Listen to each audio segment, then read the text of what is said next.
Digital యుగంలో పుస్తకాలకు ఆదరణ తగ్గకుండా అన్ని రకాల పుస్తకాలను ఒకే చోట పెట్టి పుస్తక ప్రియులను చదివించడంలో విశాలాంధ్ర ఎన్నెలైన కృషి చేస్తోందని GVMC commissioner P Sampath Kumar అన్నారు. 23వ పుస్తక మహోత్సవ ప్రదర్శనను గురువారం ఉదయం టర్నర్ చౌట్రీలో పూర్వపు ఉపకులపతి V Balamohan Das, CPI floor leader AJ Stalin, CPI జిల్లా కార్యదర్శి M Paidiraju, Visalaandhra publishing house DG T Manohar నాయుడులతో కలిసి ఆయన ప్రారంభించారు.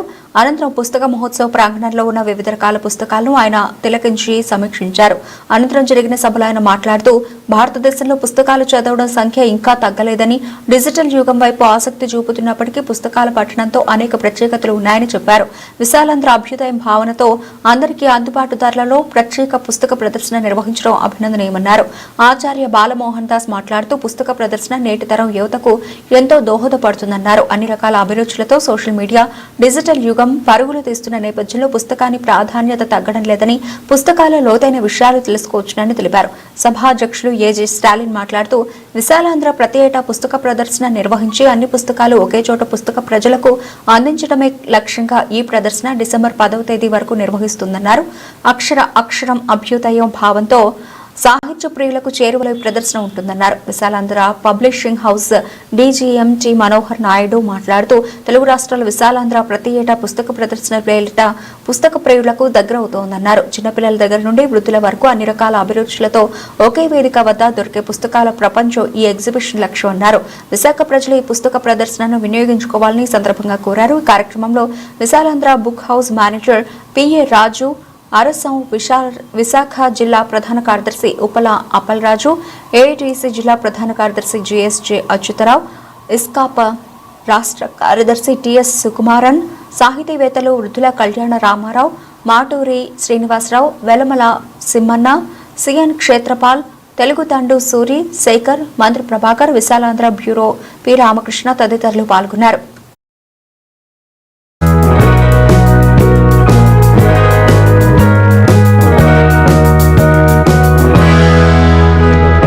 దశాబ్దాల నుంచి కూడా హౌస్ అట్లాగే ప్రతి జిల్లాలో కూడా ఏంటంటే నమస్కారం.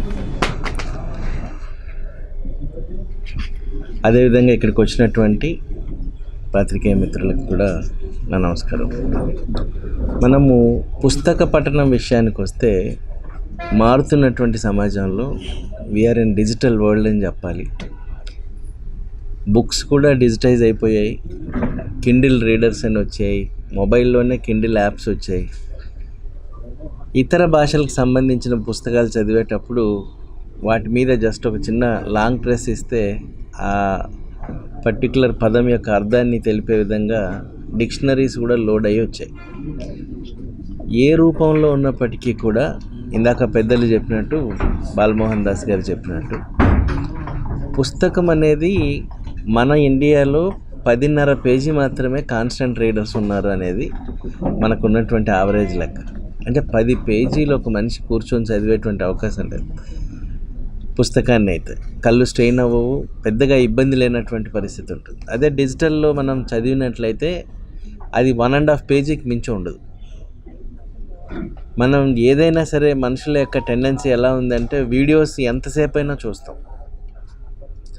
వార్తలు కానీ లేకపోతే ఇతర సమాచారాలు కానీ. ఈవెన్ కిండిల్ రీడర్స్లో కానీ డిజిటల్ రీడర్స్లో కానీ 1.5 పేజీ మించి ఎవరు చదివేటువంటి అవకాశం లేదు.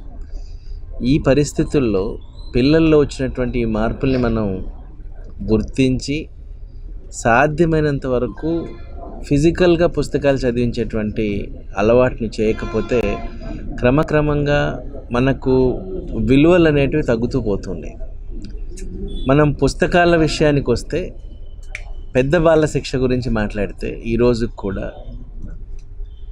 ప్రతి ఇంట్లో ఉండాల్సినటువంటి పుస్తకాల్లో పెద్దవాళ్ళ శిక్ష ఒకటి. 2 భాగాలు ఉన్నాయి, దాదాపు చాలా పెద్ద స్థాయిలో పుస్తకాలు ఉన్నాయి.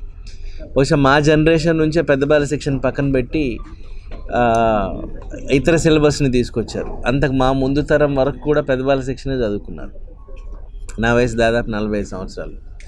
సో ఈ నేపథ్యంలో మళ్ళీ తిరిగి అలాంటి పుస్తకాన్ని మనం చూడలేకపోతున్నాం. ఎన్సైక్లోపీడియాస్ అని చాలా వచ్చాయి. వచ్చినప్పటికీ కూడా ఈ ఓవర్లోడెడ్ మెటీరియల్, ఓవర్లోడెడ్ ఇన్ఫర్మేషన్తో పిల్లలకి చదవాలి అన్నటువంటి జిజ్ఞాస పోతుంది.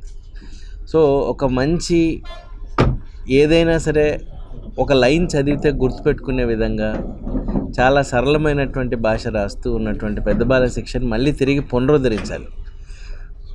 మన సిలబస్ అనేటువంటిది అకాడమిషియన్స్ అందరూ కూర్చొని ప్రిపేర్ చేస్తున్నటువంటి నేపథ్యంలో చాలా సిలబస్లలో ఇక్కడున్న ప్రతి పుస్తకానికి సంబంధించినటువంటి నేపథ్యము ఆ సిలబస్లో ఉంటుంది. కానీ పుస్తక పఠనాన్ని అలవాటుగా చేసుకున్నటువంటి వ్యక్తులు ఆ సిలబస్ని చదవడంలో, ఆ సిలబస్ని అర్థం చేసుకోవడంలో ఉన్నటువంటి ఆ సులభతరమైనటువంటి విధానం ఏదైతే ఉందో అది సహజంగానే పిల్లలకు అలవాటు కావాలి. అలా కావాలి అని అంటే ఇలాంటి పుస్తక మహోత్సవాలు ఎక్కువగా జరగాలి. పుస్తకాన్ని పిల్లల యొక్క డైలీ రొటీన్లోకి తీసుకెళ్ళగలిగేటువంటి అవకాశం ఉండాలి.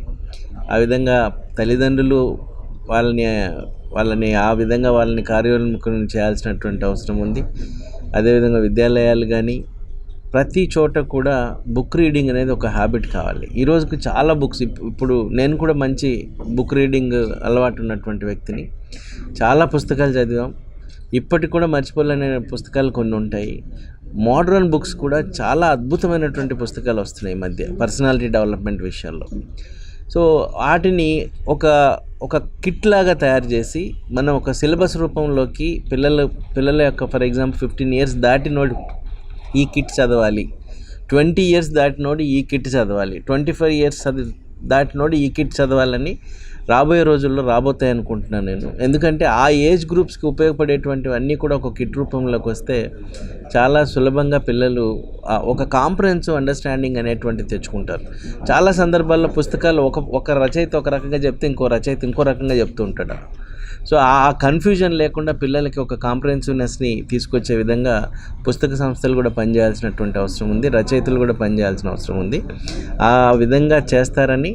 అటు విశాలాంధ్ర విషయానికి వస్తే వీళ్ళ యొక్క స్వార్థం అనేది చాలా తక్కువగా ఉంటుంది. నిస్వార్థంగా ప్రజలకు ఉపయోగపడేటువంటి, అదేవిధంగా విద్యార్థులకు ఉపయోగపడేటువంటి, అదేవిధంగా పేదరికానికి సంబంధించినటువంటి సమస్యల్ని ప్రతిబింబించే విధంగా వాళ్ళ సాహిత్యం ఉంటుంది. అది ప్రజల్లోకి తీసుకెళ్లే విధంగా నిరంతరం కృషి చేస్తూ ఉంటారు. వాళ్ళ కృషిని అభినందిస్తూ ఈ అవకాశం ఇచ్చినటువంటి విశాలాంధ్ర బుక్ హౌస్కి నా కృతజ్ఞతలు తెలియజేస్తూ ముగిస్తున్నాను.